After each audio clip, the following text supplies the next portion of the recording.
Dr. Evan Chait, Kinetic Rehab and Spine. Welcome to our channel. Click the link below to subscribe, share, and like our videos. Join today, join the movement, gain access to insiders' education on how you become a better you. Welcome to your destination of health and wellness. All the best. Simplified. Always forward.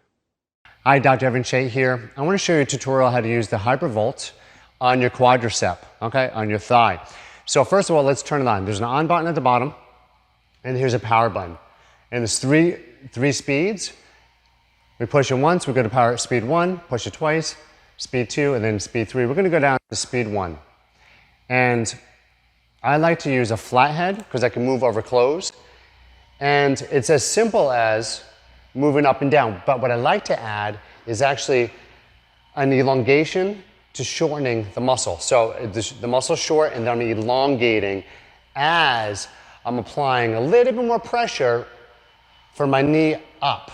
Good. So this would be good for any kind of quadricep issues, patellar tendonitis issues, knee pain, osteoarthritis in the joint. We also want to get to the outside. So you want to work the outside, the front, and the inside. Good. And spend about 2 minutes on this a couple times per day, and it should really help your joint pain. If you want to learn more about what we do at Kinetic Rehab and Spine, please like, share, and subscribe so you can learn more about the tools that we use here. Sempre levante.